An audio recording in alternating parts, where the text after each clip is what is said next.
Bienvenue pour vivre cet instant de parole de la vie éternelle avec Marc Joseph. Aujourd'hui, nous sommes le 2 août. Et oui, le mois d'août. Alors, le 2 août 2025. Et ce jour du 2 août 2025 est pour toi un jour de grâce. Avec la présence de Jésus-Christ dans ta vie, comme j'ai dit hier. Si tu as dans ta vie la présence de Jésus-Christ en tant que sauveur et en tant que maître, chaque jour sera pour toi un jour de bénédiction, un jour de grâce.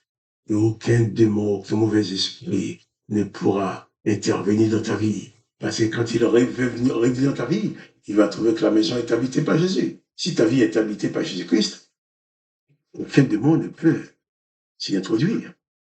Là, c'est la maison de Jésus-Christ.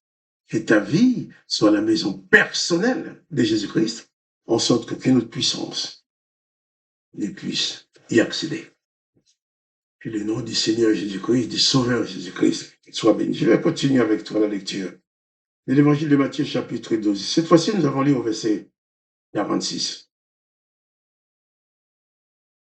Comme Jésus s'adressait encore à la foule, voici sa mère et ses frères, qui étaient dehors, cherchèrent à lui parler. Quelqu'un lui dit, voici ta mère et tes frères sont dehors, et ils cherchent à te parler. Mais Jésus répondit à celui qui lui disait, qui est ma mère et qui sont mes frères? Puis, étendant la main sur ses disciples, il dit, voici ma mère et mes frères. Car quiconque fait la volonté de mon Père, qui est dans les cieux, celui-là est mon frère et ma mère, et ma sœur et ma mère. Très important. Jésus-Christ avait une famille. Jésus-Christ avait des frères et sœurs. Après la naissance de Jésus-Christ, Marie, Myriam, a été une femme comme toutes les femmes pour Joseph. Ils ont enfanté d'autres enfants. Et au point qu'il nous dit même qu'il y avait Marie et ses enfants, les frères de Jésus, qui voulaient parler à Jésus, le grand frère. Et bien entendu, quelqu'un va dire à Jésus, voici ta mère et tes frères sont dehors. Et ils cherchent à te parler. Jésus aurait pu se lever, oui, les amis, il y a maman dehors, je vais aller voir maman. Mais Jésus dit ceci. Jésus répondit à celui qui le lui disait, qui est ma mère? Qui sont mes frères? Pose la question. Tout le monde savait que Marie, c'était la mère de Jésus. Tout le monde savait que les enfants de Marie étaient les frères et sœurs de Jésus. Mais Jésus va passer dans une autre dimension. En disant, qui est ma mère, qui est mes frères? Puis, étendant la main sur ses disciples, il dit, voici ma mère et mes frères. Jésus avait une famille charnelle, une famille humaine, mais qui ne croyait pas en lui, qui n'était pas parmi ses disciples. Il savait qu'ils avaient un grand frère, quelquefois même, je ne sais pas, peut-être quelquefois même, certains pouvaient avoir honte de voir ce que faisait Jésus. Ils n'étaient pas parmi les disciples de Jésus. Et quand ils sont venus légitimement pour voir leur frère physique, leur frère charnel, leur frère humain, Jésus va leur répondre. Vous l'avez dit en réalité, nous sommes de la même famille, nous sommes nés de la même mère. Mais en réalité, vous n'êtes pas vraiment mes frères. Parce que mes frères à moi, ce sont ceux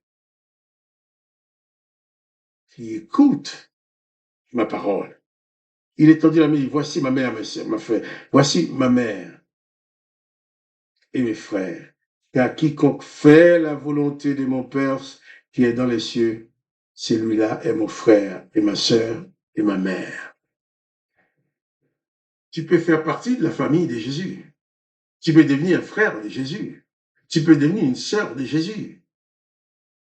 comme a écrit l'apôtre Jean dans les chapitres premiers de son livre, Jean dit, à ceux qui ont réussi Jésus, à ceux qui croient en son nom, Jésus a donné le pouvoir de devenir enfants de Dieu le Père, lesquels sont nés ni de la chair, ni de la volonté de l'homme, mais de la volonté de Dieu. Dieu le Père a voulu que toi aussi, que tu deviennes son fils. Dieu le Père a voulu que toi aussi, que tu deviennes sa fille. En sorte que Jésus soit pour toi aussi un grand frère. Et Jésus dit que même sa mère qu'il a mis au monde, ses frères et ses sœurs, qu'il n'était pas parmi ses disciples, qu'il ne s'était pas positionné en tant que fils de Dieu le Père. Jésus dit, mais ce sont pas, là, c'est pas ma mère, c'est pas mes frères et mes sœurs. Mes frères et mes sœurs, ma mère, mes frères et mes sœurs, ce sont ceux qui s'engagent avec Dieu le Père. Ce sont ceux qui s'attachent à mon Père. Ce sont ceux qui sont devenus enfants de mon Père spirituellement. Il est d'une extrême importance pour toi et pour moi de comprendre. Jésus-Christ va agir dans ta vie, mais toujours dans la volonté de son Père. Quiconque fait la volonté de mon Père qui est dans les cieux, celui-là est mon frère et ma sœur et ma mère. Jésus ne fera jamais dans ta vie quelque chose qui soit en dehors de la volonté de Dieu le Père. Jésus ne fera rien qui ne soit pas semblable au Père, car Jésus dit, tout ce que le Père fait, le Fils le fait pareillement. Il dit, je suis dans le Père et le Père est en moi. Alors, tu veux t'approcher de Jésus. Tu veux prendre conscience que tu as un petit frère ou une petite sœur pour Jésus. Alors, attache-toi à Dieu le Père. Quiconque dit Jésus, fait la volonté de mon Père qui est dans les cieux. Il convient pour nous d'être des imitateurs de Jésus. Dans Jean chapitre 6, Jésus dit qu'il est venu pour faire la volonté de son Père. Et il nous dit aussi quand nous prions, dites au Père que ta volonté soit faite sur la terre comme au ciel.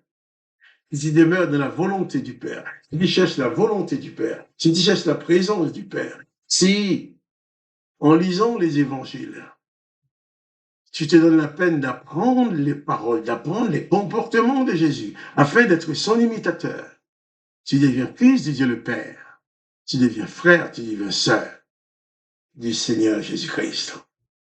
Alors, en Jésus-Christ, nous sommes une famille. Si tu crois en Jésus-Christ, et je crois en Jésus-Christ, nous sommes des frères et sœurs.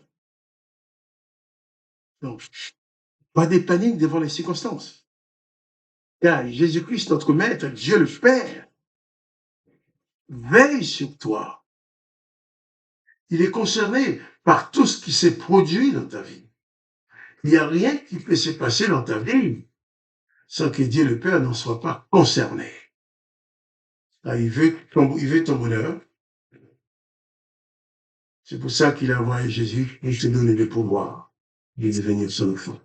Alors, pas de panique devant les circonstances, pas de terreur, pas de découragement, pas de déprime.